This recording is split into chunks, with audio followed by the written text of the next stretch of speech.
These games don't waste your time. They grab your attention from the start. You begin with a simple goal, then something new appears, and you naturally keep playing. Before you even think about stopping, you're already fully engaged and still playing longer than you expected.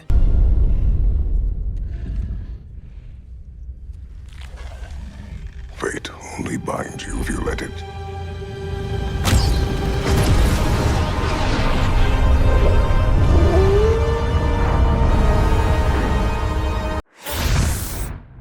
Elden Ring really eats up your time way more than you expect.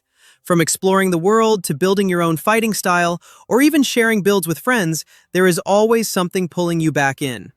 And don't forget to look for hidden items and secrets behind the massive world of Elden Ring, because that is where a lot of the real experience comes from.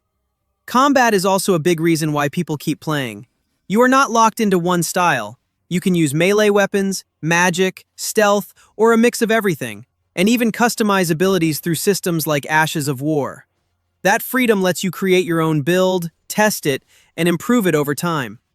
What really keeps you hooked is how the game never tells you everything directly. You explore out of curiosity, and almost every area hides something: new weapons, secret bosses, or pieces of lore that slowly build the world. What could the demigods ever hope to win by warring?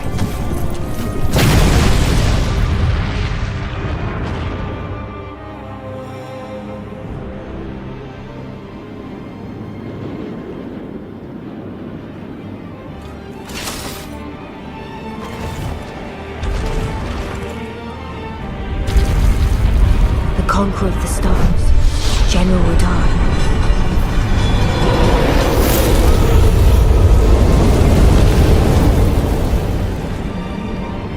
And the blade of Michelin.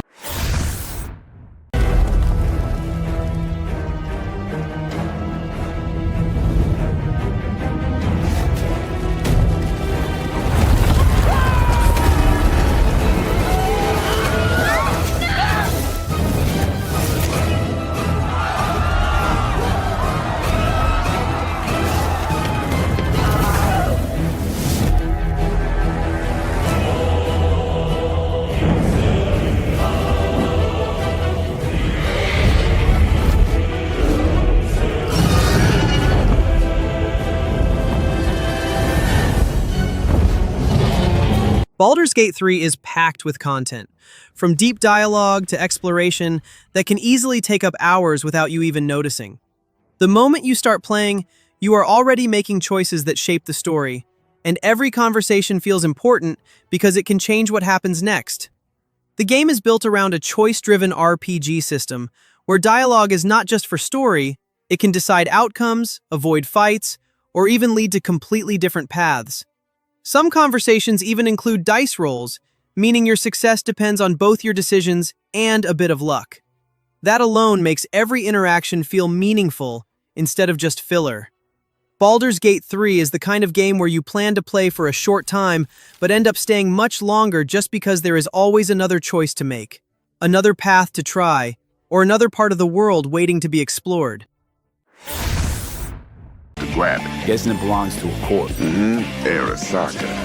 We're robbing some heavy hitters. Thought you could blackmail me, fucker? High risk, high reward. First rule of the afterlife. Ka-ting, baby. Goes without saying, we do this on the hush. Ideally, no bodies, not a one. Sounds simple enough. Eat lead, assholes! Is it gonna be dangerous? Don't you worry, mi amor. We're bulletproof. Get your ass moving now! What the fuck just happened in there? Can't stop digging Night City. Fucking Major Leagues. Happy now, Jackie? Yep, that's fucking high! Even though Cyberpunk 2077 had a rough launch filled with bugs and performance issues, the game has improved a lot over time. After years of updates, patches, and major fixes, it now runs much smoother and feels far more complete. Features have been expanded, performance is more stable, and the overall experience is much closer to what players originally expected. Now, the experience feels much more complete.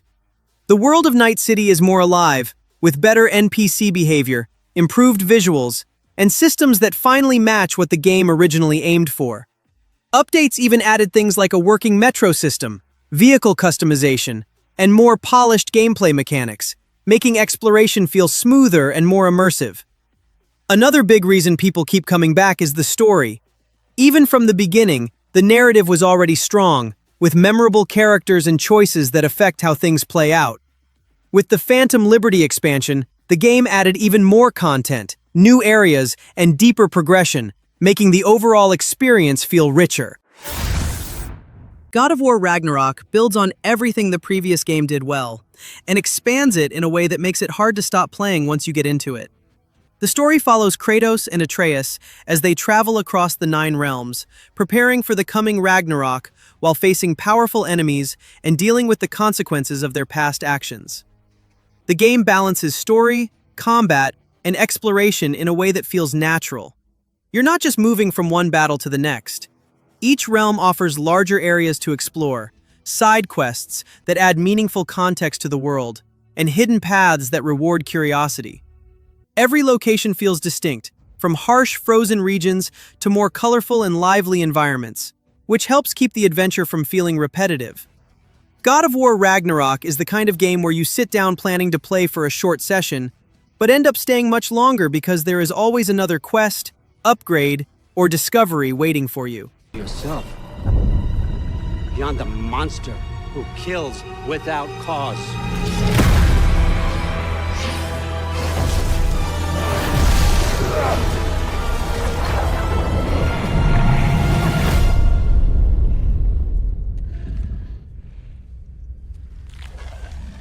Fate only binds you if you let it.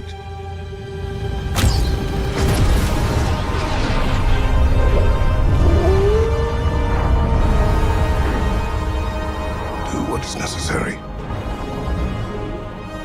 Not because it is written. The Legend of Zelda, Tears of the Kingdom, is the kind of game where you plan to play for an hour, but suddenly realize several hours have passed. As soon as you enter Hyrule, the game gives you complete freedom. You can explore the land, travel through the skies, or dive deep underground, and almost every direction leads to something interesting. Exploration is the main reason it is so hard to stop playing. The world is massive, with floating islands above and a dark underground below, all filled with puzzles, enemies, and hidden rewards. You are not guided step by step, so curiosity becomes the main driver. Every time you see something in the distance, it usually leads to another discovery. Tears of the Kingdom is one of those games where you sit down for a short session, but the world keeps pulling you forward, making it very easy to lose track of time.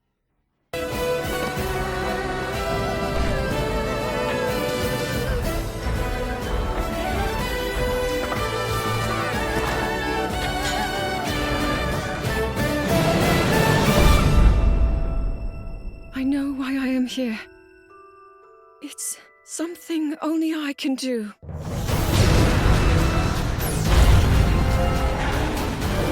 Do not look away. You witness a king's revival and the birth of his new world.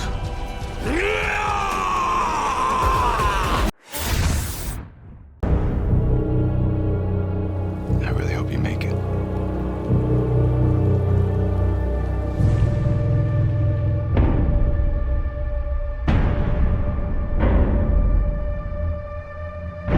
I have to finish it. There's a cost.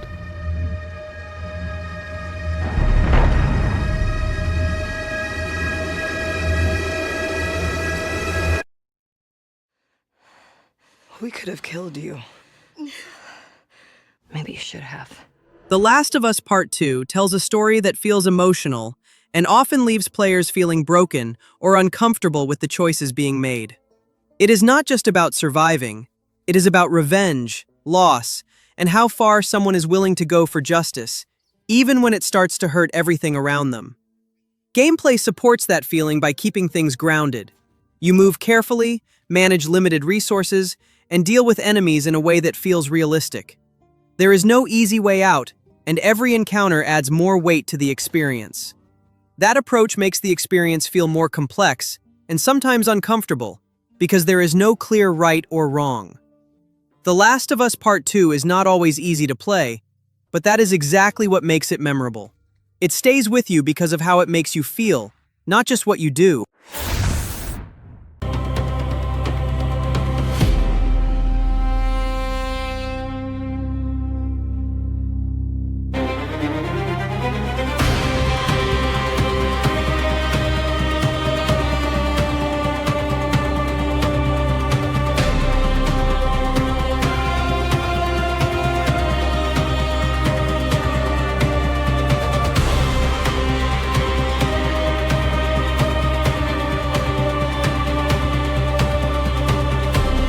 A Plague Tale Requiem focuses on finding a cure for Hugo's blood curse, known as the Prima Macula, which leads him to a mysterious island in the Mediterranean.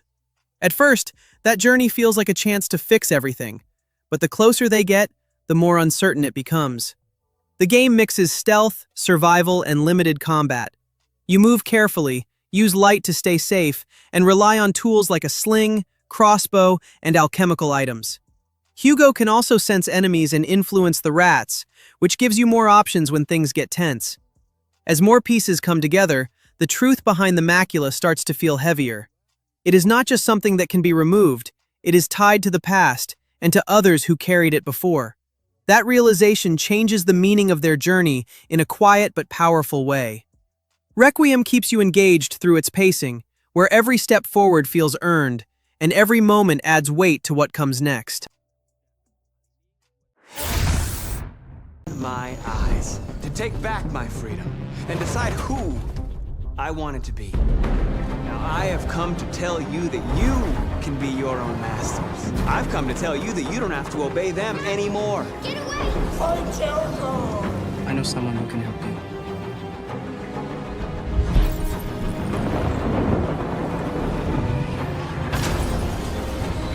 Pull the trigger.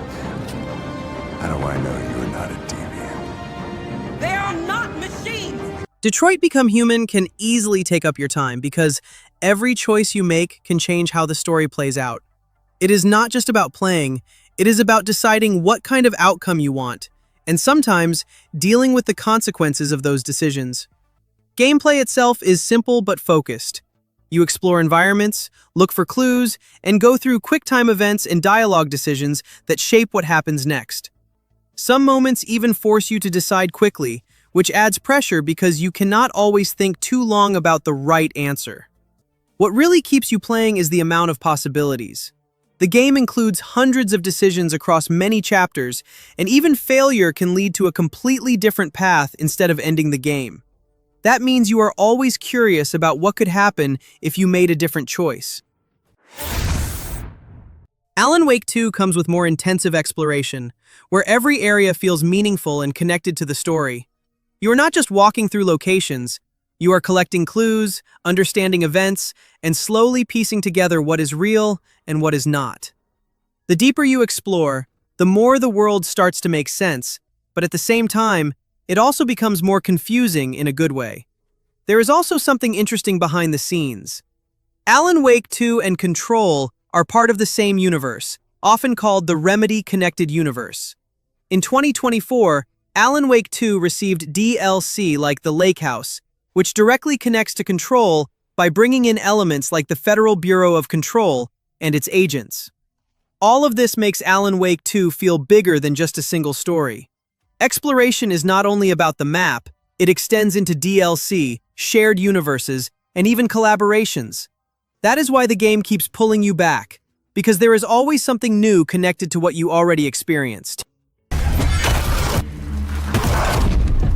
The killer left the heart next to the body. This wasn't some random act of violence. This was a ritual. A page of text, written with a typewriter. Someone's been watching us. How do you run from an idea? From a story that lives in your head? I need to escape this nightmare. Wake says the story will change reality around us. Starfield is the kind of game where you think you'll just explore a little, and suddenly you're still playing hours later without realizing it. The main reason is how much freedom the game gives you.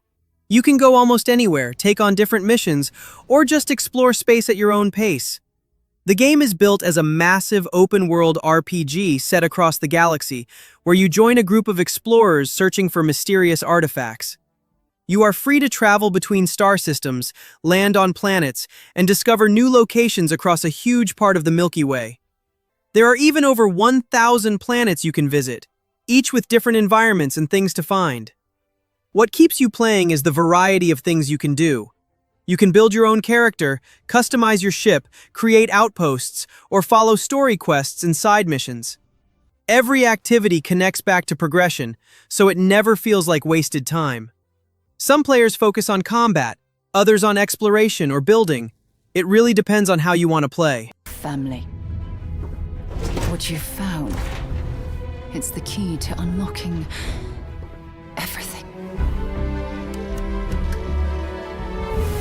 We reach your constellation. This is all we've been working towards. Jemison route looks good. We've come to the beginning of humanity's final journey. Prepare for departure. Graviton loop array full check. Your space lane is clear. That's why we're here. Main engines go. Ignition. To discover.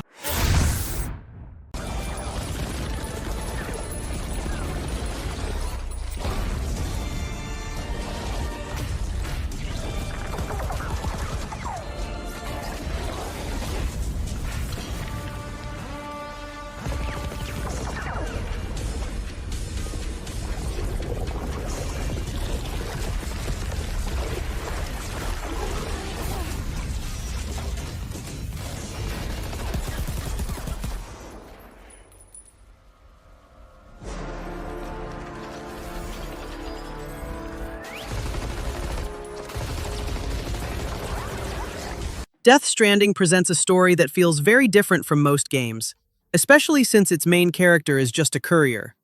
The world is set after a major disaster that separated humanity into isolated cities. Because of that, Sam's job is not just delivering packages, he is actually reconnecting people and rebuilding communication between them. Gameplay focuses heavily on movement, balance, and planning your route. You carry cargo on your back, and even the weight and placement affect how you walk, climb, and survive the environment. The terrain itself becomes a challenge, from mountains to rivers, making every delivery feel like a small journey instead of just moving from point A to B. What makes Death Stranding stand out is how it turns something simple into something meaningful. You are not saving the world in a traditional way, you are rebuilding it step by step, one delivery at a time, and that is what makes the experience feel different from anything else.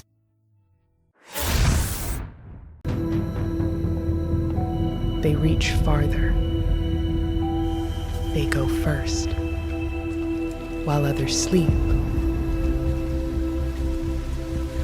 They dream.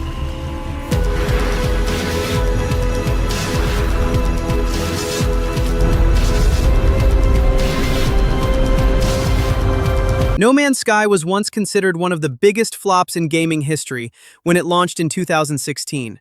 Mainly because it lacked many of the features that were originally promised. But over time, the game made an incredible comeback through years of free updates, turning it into one of the most popular space survival games today, and now it is highly recommended. At launch, players expected a huge multiplayer universe with deep systems, but many of those features were missing. Instead of giving up, the developers kept working on the game, releasing major updates like Foundation, Next, and Beyond, slowly adding things like base building, multiplayer, improved exploration, and better gameplay systems. Now, the game feels completely different. You can explore a massive universe with billions of procedurally generated planets, build bases, manage fleets, trade, and even play with others. What makes No Man's Sky special now is not just the size of the universe, but how much it has grown. It is a rare example of a game that recovered from a bad launch and became something much better over time.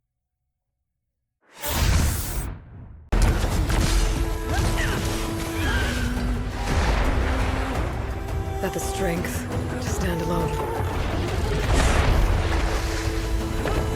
There's the strength to make a stand.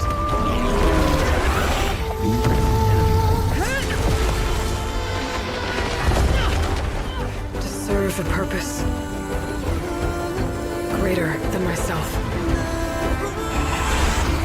And for the good of all. I carry those words with me on the hunt, no matter where it takes me. And now, I'll carry them with me. Horizon Forbidden West drops you into a world that feels alive from the moment you start, and it quickly becomes the kind of game where you keep exploring without realizing how much time has passed. You follow Aloy as she travels into a dangerous new frontier to uncover the source of a deadly threat that could wipe out what's left of humanity. The game is built around a massive open world, where you can explore forests, deserts, underwater areas, and even ruined cities from the old world. Each place is filled with side quests, hidden paths, and small activities that naturally pull you away from the main story. It is the kind of design where curiosity leads everything, not just objectives. What really keeps you playing is how everything connects. Exploration leads to upgrades, upgrades help in combat, and combat opens up new areas to explore again. That loop keeps going, and before you notice, you have spent way more time in the game than you planned. Half-Life Alyx brings a very different kind of experience because it is built fully for virtual reality, and that alone changes how you play from the very first minute. Instead of just controlling a character, you feel like you are actually inside the world, moving your hands, interacting with objects, and reacting to everything around you. Gameplay is built around a mix of exploration, puzzles, and close combat. But the way you interact with everything makes it stand out. You can grab objects, open drawers, reload weapons by hand, and use tools like gravity gloves to pull items toward you from a distance. Almost everything in the environment can be touched or moved, which makes exploring feel more real and more engaging. What really makes it hard to stop playing is how immersive everything feels. You are not just watching the world, you are inside it, interacting with it, and reacting in real time. That level of detail and interaction is why many people consider it one of the best VR games ever made. It's unloaded now!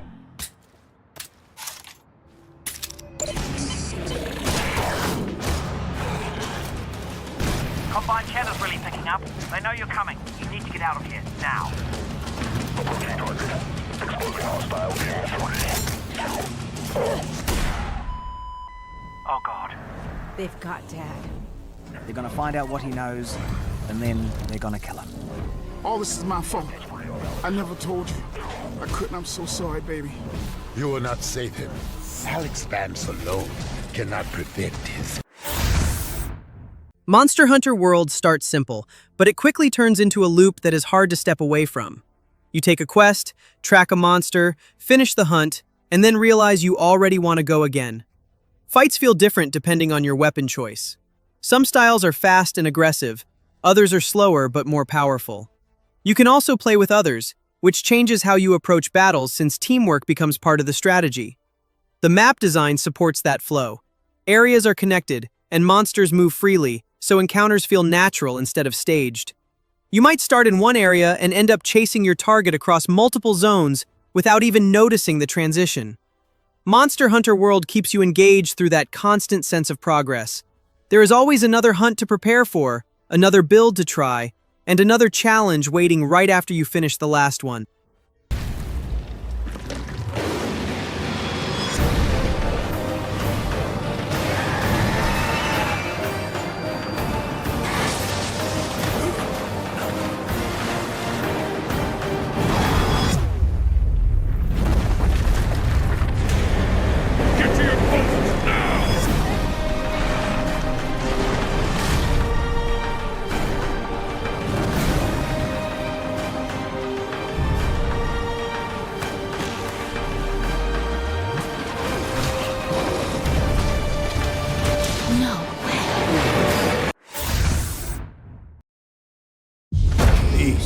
The story of a magical kingdom, one of wizards and warriors.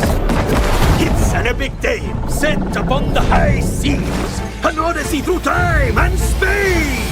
Pew, pew, pew, pew!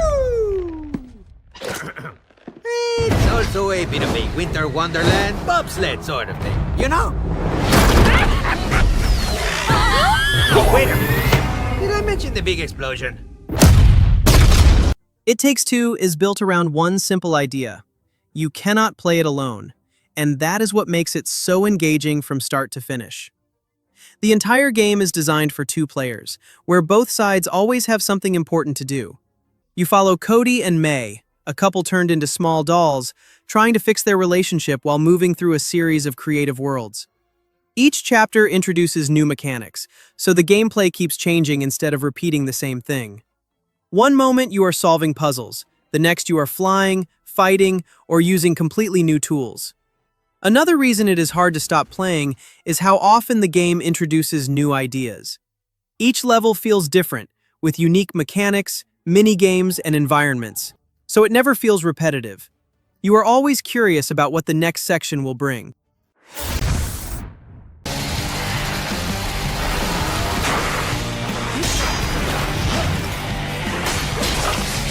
Lord Zeus, of course.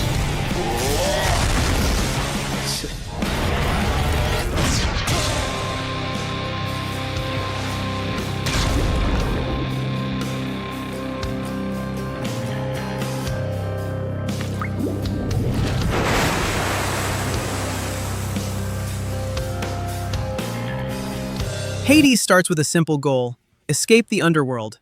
But it quickly becomes the kind of game you keep replaying without getting tired of it. Every run feels like progress, even when you fail. What keeps it engaging is how the game handles progression. Even after dying, you return stronger by unlocking abilities, improving weapons, and building new strategies. It never feels like you are starting over. You are always moving forward in some way. Combat is fast and responsive. You can choose from different weapons, combine them with boons from Greek gods, and create builds that change how you fight. Some runs focus on speed, others on power or ranged attacks, so it stays fresh the more you play. Hades keeps you hooked because each run is short but meaningful. You tell yourself, just one more run, and before you realize it, you have been playing much longer than planned.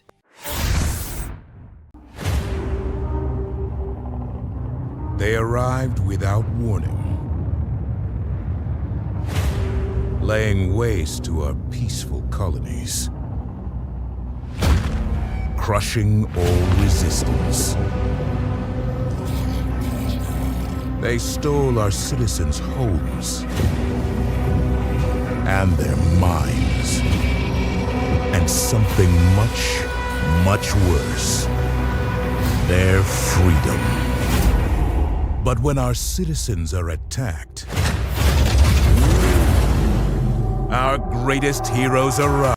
Helldivers 2 kicks off fast and doesn't really give you time to slow down. The moment a mission starts, you and your team are already dealing with enemies, objectives, and constant pressure all at once. The game is a co-op third-person shooter where up to 4 players work together on hostile planets, completing tasks while fighting large enemy forces. It works best when everyone communicates because going alone usually leads to trouble. Friendly fire is always active, which means positioning and awareness matter just as much as aiming. One mistake can hit your own team, so you have to stay careful even in chaotic moments. Helldivers 2 keeps players engaged through its constant action and teamwork. Each mission feels unpredictable, and finishing one usually leads straight into starting another. Ghost of Tsushima delivers a world that feels calm on the surface, but quickly turns into a long journey you won't want to leave. You play as Jin Sakai, a samurai fighting to protect Tsushima Island during the Mongol invasion of Japan in 1274. Combat gives you 2 different approaches.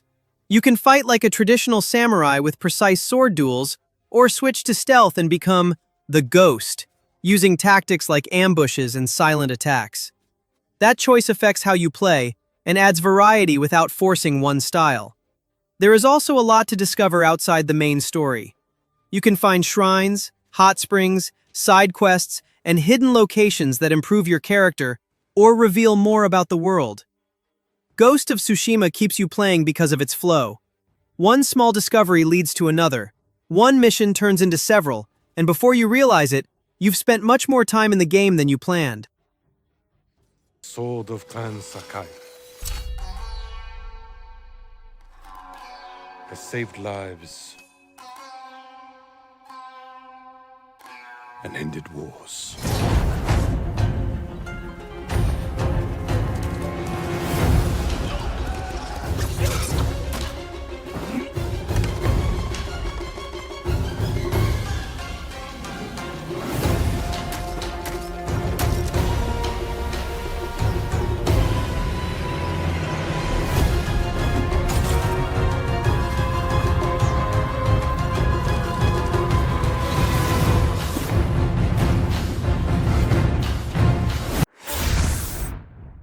Red Dead Redemption 2 feels massive, both in its story and its world, which is why it's easy to spend hours playing without realizing how much time has passed. You're not just completing missions, you're experiencing life in a detailed version of the Wild West. The gameplay focuses heavily on freedom. Outside of story missions, you can hunt animals, fish, rob trains, talk to NPCs, or simply ride across the landscape. The game also includes an honor system, where your decisions and behavior influence how characters react to you and how certain events play out. What makes it hard to stop playing is how everything connects. One small activity can turn into a longer journey, and every place you visit has something new to discover. Red Dead Redemption 2 is not just wide in size, it is deep in detail. And that combination is what makes it so easy to lose hours inside its world.